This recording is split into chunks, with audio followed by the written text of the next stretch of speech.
And what kind of warhead would the missile have? It was a standard warhead for this missile, a half-megaton thermonuclear warhead. Because this missile is the only nuclear missile. There is no ordinary warhead for this missile. It can only be nuclear, and it was nuclear. A thermonuclear warhead thermonuclear is launched from somewhere in the Atlantic at the Pentagon building and arrives.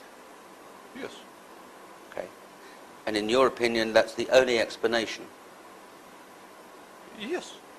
This is the explanation of the mechanics of the Pentagon attack. Yes. And also of the behavior of the US government. Ah. It explains everything. Okay. We'll come to the origins of the missile because in your book you disclose where it's come from and when and how it got to be in the hands of people that wanted to attack the United States. But let's talk for a second about the total events, the chronology. Within 45 minutes, 2 explosions, they say planes hitting, you say explosions at the World Trade Center. A missile attack on Washington, and then a short time after that, a plane crashing in Shanksville, Pennsylvania. What do you say happened after the Pentagon attack? Oh, this is a little bit complicated story. Because in order to understand this, we have to understand first about the demolition scheme of the World Trade Center. Okay. Otherwise, it will not be easy to explain. Let's do it this way. You had intimate knowledge because of your job in the Russian military of specific peaceful arrangements for the World Trade Center. Yes. In the Soviet Union, there was a knowledge of inbuilt nuclear demolition idea of the World Trade Center. So, okay, let's call it nuclear demolition scheme, if it is correct, as I call it in my book. I don't know from which year the Soviet nuclear intelligence knew about it, but as myself, I knew it something like first time 1984, I guess. So in 1984, I knew already that the World Trade Center, that the Twin Towers of the World Trade Center has a demolition feature based on the nuclear device. What would be the purpose of that? As far as I understand, it's like the story is like this. The building code of New York in the 60s, and as well as the building code of Chicago, were different from the rest of the building codes of America. And they did not allow the constructor to build any skyscraper unless the constructor can provide in advance some demolition idea, meaning how he is going to demolish that building in the future. So the Department of Building of New York would never issue permission to build the incredibly strong World Trade Center Twin Towers unless the people who propose the construction would propose also the demolition scheme.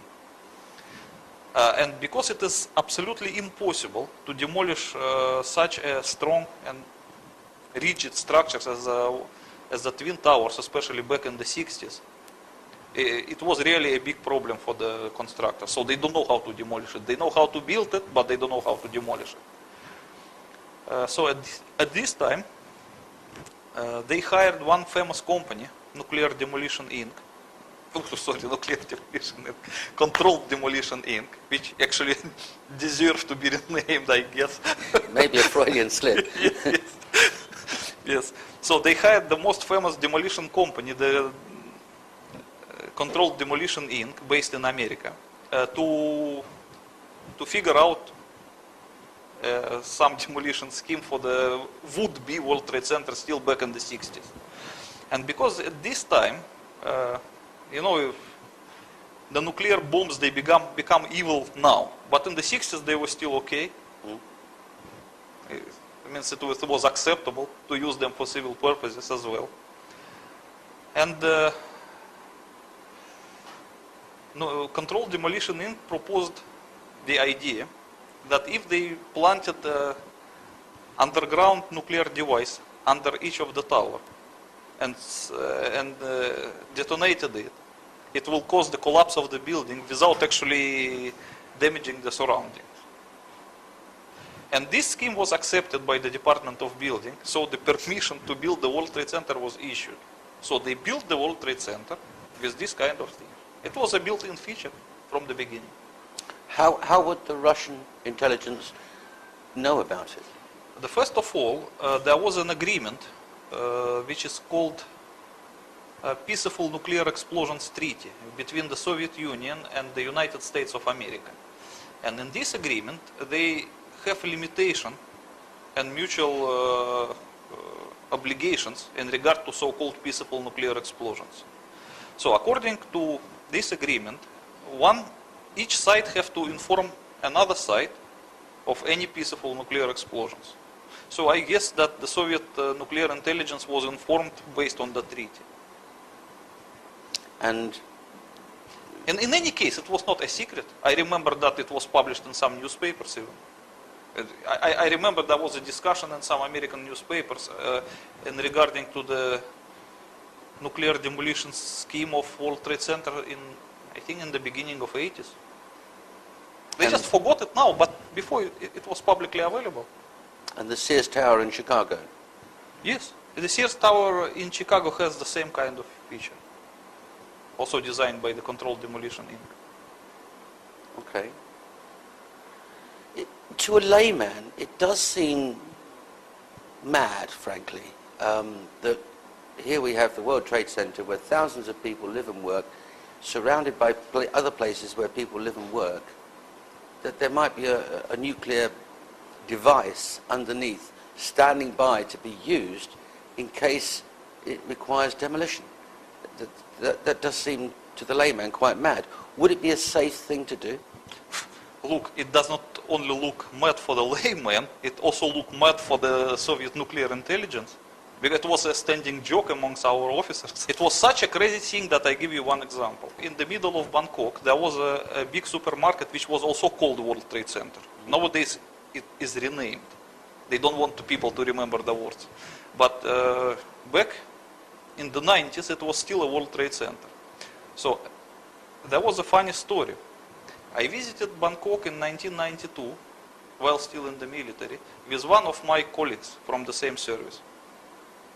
And when we were passing in the taxi by the World Trade Center in Bangkok, the taxi driver pointed to us that this is the World Trade Center, and both of us began to laugh. So I asked my colleague why you are laughing, and he said, I'm just figuring out how many kiloton of the nuclear explosion would I need to demolish the one. I mean, it was really like crazy. But there must have So it's really a mad idea. But it was, otherwise they cannot get the permission to build it. But there must have been a reason for peaceful nuclear demolition treaty to be agreed between the Russians and the Americans.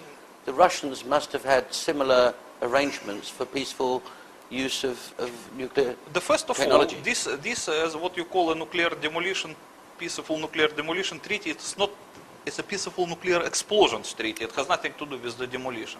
So peaceful nuclear explosions in the Soviet Union, they were never used for demolishing of anything. They were primarily used for making lakes, artificial lakes, canals, tunnels, and gas holders.